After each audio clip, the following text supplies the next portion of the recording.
So we've heard, I think, today some amazing insights in terms of who the millennial is and how we try to capture them as an audience and as marketers and people that are trying to reposition our own brands in a way that ways that are meaningful and impactful to that consumer. And so hopefully today I'm going to walk you through some ways in which Expedia and some of our key travel partners have attempted to engage this very elusive audience. You'll hear some of the same themes that you've heard from Kate and Johan, which hopefully is a good thing, that we're all sort of kind of pointing in the right direction, and we have identified some very, I think, key insights in order for us to really help attract the audience. So without that, very quickly, Miranda, again, thank you for that kind introduction, but I essentially run the creative partnership business within Expedia Media Solutions, which in I guess a large sense is our advertising and marketing arm of what sits within our traditional online travel agency business.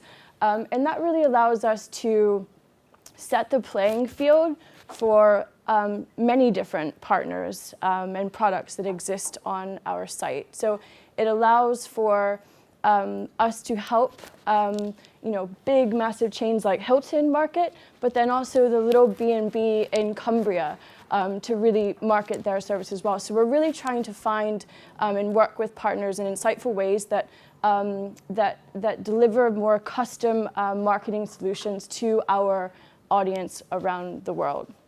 So from an Expedia perspective, how many people in the room know of Expedia, first of all? Amazing. How many have used Expedia? Even more amazing, thank you. So you know us as an online travel agency, but we actually consider ourselves a technology company that happens to be in the business of travel. And why that's so relevant for, I think, the millennial audience is that we need to be able to position ourselves like the Ubers and the Airbnbs that are also really technology companies that just happen to be servicing audiences in a really great way. So if you look 5 years ago, Expedia was a dinosaur. It wasn't doing anything, sales were dropping, it was really clunky. We weren't using our technology very well. And we realized that we needed to change because we needed to start moving with essentially this millennial audience. And so we've really transformed over the past 5 years. I'll go into a little bit of why we've done that. But I think it's an important that, we didn't always know the answer and we still don't know the answer. And you might be kind of looking at me going like, oh, she works for this big, massive travel brand that owns, tons of companies around the world. I think a lot of what we've learned and hopefully I can share today is going to resonate even if you're just starting to try to capture that audience or work towards some of the same challenges. So hopefully a lot of it makes sense. So that's my handle if anybody's wanting to reach out afterwards and tweet or have another conversation. We'll be around in the networking breaks. That's our footprint. I kind of just went through that a little bit, so I'll go on. So for us, our approach is threefold.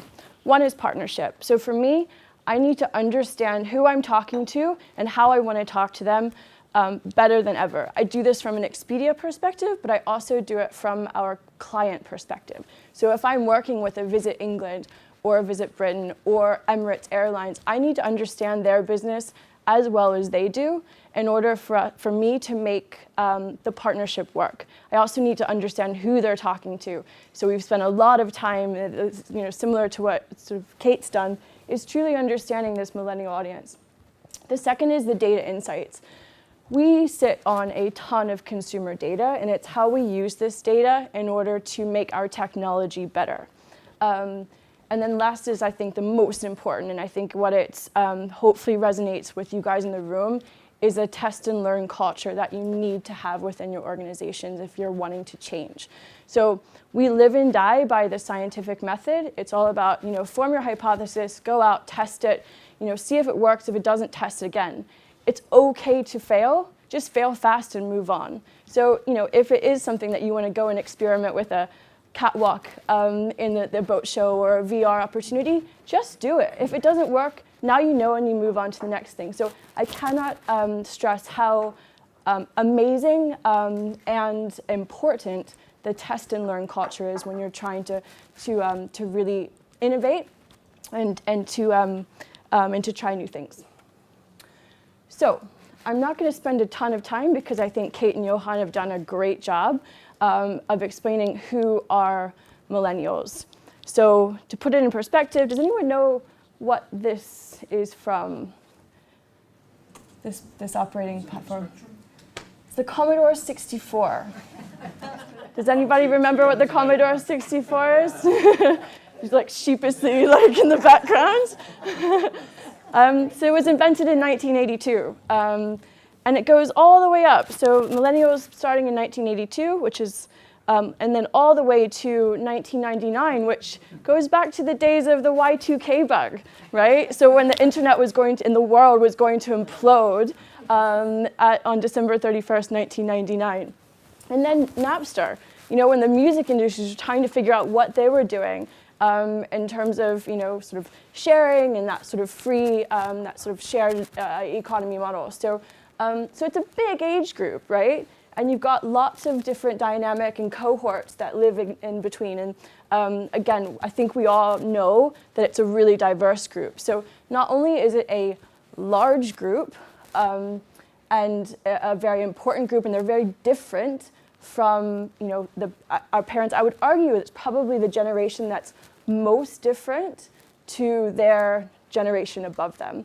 So in some circumstances, like for me, I was born without the internet and without social media, and now I have the internet and social media. Some in the millennial audience were born with internet and social media. So it's really, there's just so much new stuff at their fingertips, and it helps them to really define themselves from that Gen X generation. But then in the millennial sort of cohort itself, they're also very diverse. You've got your 17-year-old, sort of selfie takers. You've got your really young family with maybe 1-2 kids, and then you've got the sort of 34, 35-year-old that's not married and is still going to Croatia on a boat in August, trying to pretend that they were 17 again. So it's a really, really tough group to nail down.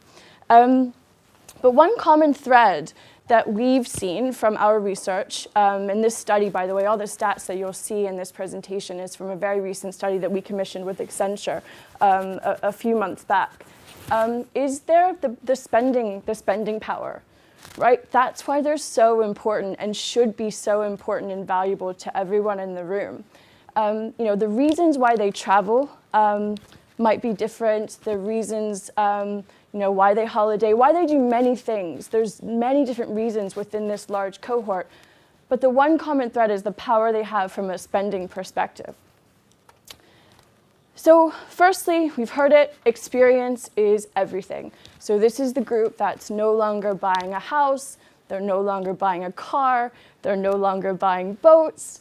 They're really putting it into experiences when they travel. But what does that really mean? So why is it that they want the experiences when they travel? It's about the authenticity of that experience. So more than 60% of the millennial audience want an authentic travel experience. So what do we think that means? What do we think in terms of authenticity for millennial travelers? Does anyone think what an authentic experience might mean? I think we probably saw a little bit of it with Johan's presentation. But it's really that hidden gems. It's going off the beaten path. It's living like a local.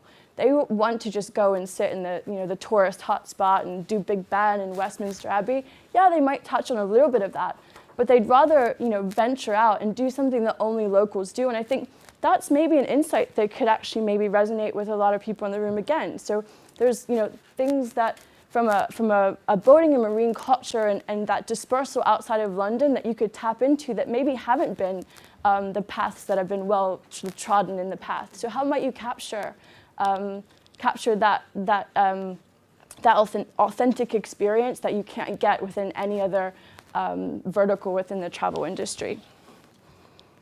So I'm going to show a video now of how I recently worked with the Australia Tourist Board, so Tourism Australia. And I want you to, I guess, have a think about how maybe we have tried to do just that. So this is a commercial that's going out in the UK and the US. It launched just 2 weeks ago. And I think what you won't see is the Sydney Opera House. You won't see all of those sort of iconic things that you might think about Australia. And that was really difficult when we were sort of working with the tourist board for them to understand. They were like, no, how will they know it's Australia? We're like, we will definitely make sure that it's Australia, right? But how are the things that we can bring into the video that you can't find anywhere else without it seeming that it's right smack dab in Sydney Harbour? The other thing, and I think this goes to your question, is the reason why, everybody wants to go to Australia. It's on everybody's bucket list. But there's no urgency to go because it's too far and it's too expensive. And so when we found that out in terms of insights working with the tourist board, they were like, whatever we do, we can't talk about how far it is and how expensive it is. I was like, no, that's exactly what we need to talk about. It is far and it is expensive. So let's really hit the nail on the head. So if you know that you are not, that the millennials aren't going to be buying a boat anytime soon, or they're sort of shying away, let them know that you understand that, and try to, I guess, just be really sort of open and upfront with what the problem is, and then we work on the marketing and the insights in order to get them hooked. So without any more talking.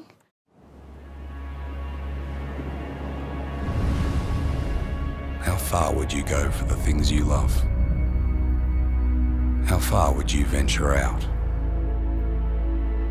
How much do you love the things you love? Do you love them without a doubt? How far would you go for the things you love? How far would you venture out? So really quick, but really simple. And again, playing on that aspect of authentic experiences, and what people and millennials really want is to indulge in their passions. It is that me generation. And this idea that no matter how far something is or how expensive, if you really love it that much, you'll make it happen.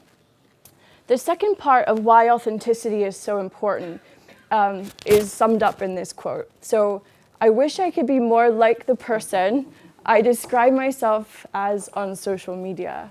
And this really drills down into the next, I guess, layer of authenticity. So more so than ever, it's not necessarily about the experience, it's what that experience looks like to all of their friends. And that's because that social, the sharing and the influence that social media has on the millennial audience is really important. So nearly half over here says that the authentic experience is really important. But what gets really interesting is that we see a third that say the authenticity of the experience and how it's viewed by their friends on social media is equal.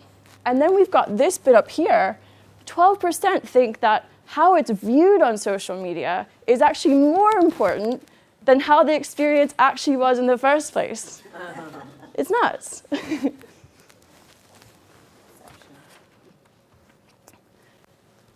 So then we get into what all of that social sharing and social currency really means, and how they're using it to sort of interact with content.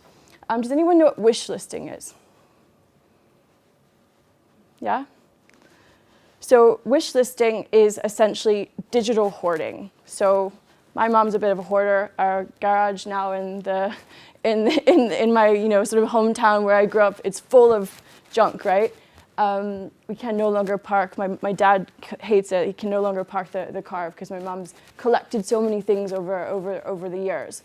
Well, millennials are doing that, but they're doing it a different way. They're doing it digitally. So it's really it's not necessarily I guess a shift in mindset. It's the fact that they have access to so much stuff across the internet. And so they're just constantly, because their life is a never-ending scroll of stuff, they're just consuming it and they're saving it. And so all of these things, whether it's social sharing from a brand, or if it's a friend's Facebook photo from a recent trip, or BuzzFeed style listicles, they're ingesting all of this content and they're saving it in order to inspire and inform their decisions, specifically relating to holiday travel in the future. And so really, this, again, 42% of millennials say that photos posted by people on social media channels actually influence where they go on holiday. And so from a brand perspective, that just means that you need to be right there in the mix in terms of where these millennials are consuming that content. But if we go one step forward, it's not just about social media. It's not just about Pinterest or their other friends' feeds, but they're also looking to new technologies. And I think this layers on another example of how we have to disrupt this audience in order to grab their attention. So Johan's point of, nobody wants a 3-minute video. You need it to be in 15 seconds. If it's not in 15 seconds, they're gone. So because they're constantly being sort of thrown content and information all the time, you have to be really quick, you have to be really disruptive, you have to grab their attention. So emerging technologies are a way that you can do this. I'm going to show an example of something we did very recently. In partnership with St. Jude's Hospital, which is one of the largest children's hospitals in the world. It's a little bit of what Johan spoke about in terms of the projection mapping or VR experience. It's sad. So I want you to although I love that if you're emotionally moved by this, that's great. But what I want you to really focus on is the technology piece. And how we're actually bringing technology into a pretty sad situation in order to help travel make people better. I love horses. They like apples and carrots and tomatoes. Maybe. A lot of the children that are at St. Jude Children's Research Hospital are there for months or maybe even years, and they're not able to go out and see different parts of the world. This experience allows me to bring Kiara's dream to her from thousands of miles away. Hopefully, she'll feel as if she's here in Argentina and that she is on this adventure with these wild horses with me.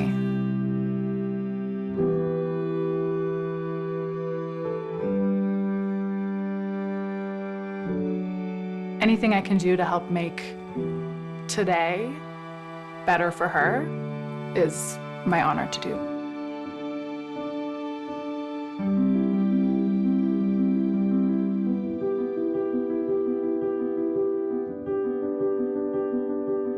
Hi, Kiara. I'm Sarah. Are you ready to go see some wild horses? Yeah. Let's go.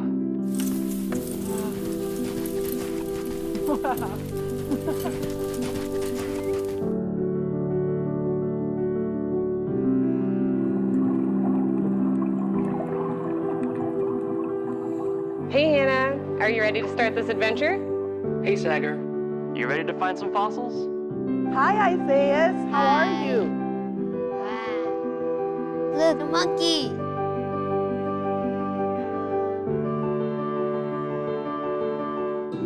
Which one's your favorite? That one. What's that? This is a dinosaur carnivore. That's a raptor, I think.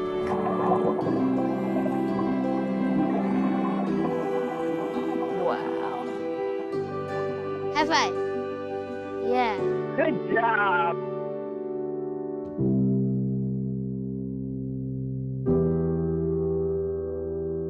Seeing the world really is a powerful thing, and we believe that everyone should have the chance to experience it.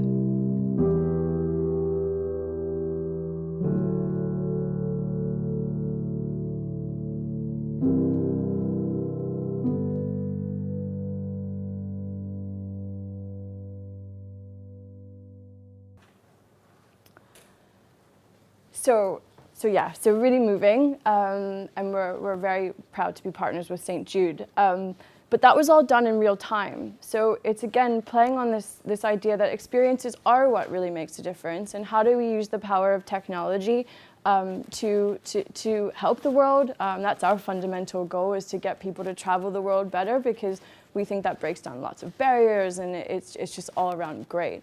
But it's the same thing to, again, just think about how you can use emerging technologies in order to bring experiences to your customers in ways that they didn't necessarily expect.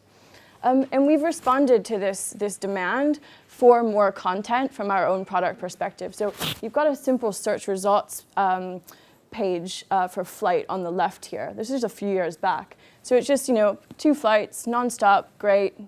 Who knows, which one's going to be better?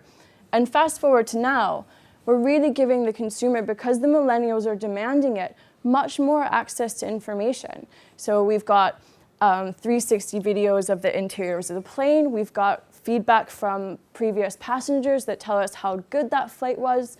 We've got the seat maps, everything. So it's really just about presenting content, and the right type of content to the demand. The same goes with how we're evolving our other technology, whether that's wearables, so the Apple Watch, or how our smartphone apps work. So it's no longer just about going and booking on a flight on Expedia, but then what happens afterwards? So how are we interacting with the consumer to make sure that the rest of their journey is really, really good? So it might be alerting them immediately that there's a gate change, and it gets sent right to your Apple phone, and so then we know that we're doing the best thing not to get them to miss their flight. The same goes for activities. So if we're, again, I don't know, there might be some people in the room that have their businesses listed on Expedia. I think that what's interesting about those types of activities is taking that content and using the data and the technology to service the user for the right thing. So I would say that an activities tab within our app is probably much more valuable than if you were, that's where you're sort of in market at the time looking for something to do. It's not necessarily something you pre-plan for. So those are the types of things we're really thinking about. But essentially, and it's great that millennials are demanding all of this content, and there is so much content available, but essentially what happens now is that it's overload. So 45% of them think that there's too much information in terms of helping them to make an important decision. And that's where you get into the value exchange. Kate mentioned it earlier. This is so important, and I think that no other demographic and audience is really willing to, at this scale, offer data at the level of which they want to offer it in exchange for something. So 77% of millennials are absolutely for handing over personal data as long as what they get in return is an uber personalized service. I cannot stress it enough. So the more you can use the data that they hand over to you to make you have that very, very specific and intimate dialogue with your consumer, it's just I think it's a massive game changer. And so we use this all the time in terms of curating these intent signals, and helps to drive the content that we produce. So I just touched on it in terms of activities, but it doesn't make any sense to send an email to someone with a bunch of hotels in Rome when they've just booked a hotel in Rome. That's a really bad user experience. But what would, from an intent perspective, there might be someone who's just booked a trip to Croatia or to Southampton, and we've known from their other behavior and from the data that we sit on as a company that they're into marine, sort of activities. They've been on, sort of marine boat websites in the last sort of 30 days, whatever it is. They've explored Yacht Week vacations. And so then we're actually servicing them content that's related to water sports or whatever it is. So it's really kind of taking them down that funnel that just helps make their entire purchase and path to purchase on Expedia that much smarter. So I'm going to show you an example, that's my last video, of how we've used, I guess, a personalized content experience to service up a tailored itinerary, a personalized itinerary for the user. To step back a bit, so Bermuda tourism was having a real sort of, I guess, crises in terms of what they were and what they are, I guess, as a destination. And it was really perceived in the industry as your grandfather's vacation spot. So it's the place where, it's beautiful, it's great, but it's for my grandparents, and they just go and they play golf all week, and it's really boring, and there's a bunch of cruise ships and whatever. And so they really wanted to try to appeal to the millennial audience. They want to try to get, that sort of jet set New Yorkers that are usually off to the Hamptons for the weekend, and to realize that in the time it takes to get to the Hamptons, you could actually be on a plane and already in Bermuda. And so we were tasked with trying to redefine Bermuda as an island. And so what we did was, and you'll see some of the pace and how we've shot the video, we've brought in Instagram-like filters, but instead of just servicing the user with a linear video from start to finish, we've made it interactive. And so however many times you come and experience the video as a user, you can actually determine the outcome of the video itself. So I don't know if anyone remembers the Choose Your Own Adventure books from the childhood. I basically stole that idea and now I made a video of it. It's really giving them a personalized content experience in order to help them make informed decisions. It's going to take you through the user journey.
So again, we made it all about the experience. We didn't shy away what Bermuda is known for, and that very much is a sailing and boating culture, but we just made it more relevant to the millennial audience. And why wanted to show you this was because at the end, you do get, based on your decisions, your most perfect and tailored itinerary that then essentially allows the user to go and explore each of those things and to book. Because ultimately, at the end of the day, I still work for Expedia, and we want people to book travel. But again, it's the ability to curate content and to deliver that content that makes for a better user experience.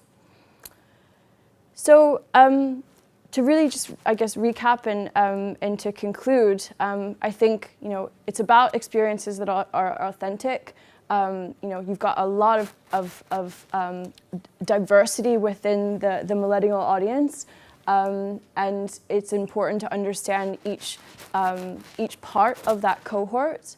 The social sharing and curating intent is really important. But then lastly, I'll just leave you with this, and this goes back to that test and learn culture. And so if there's anyone in the room that just goes, this all sounds great, but like, where do I even start? Just test and learn. This goes back from to 2009 from an Expedia perspective.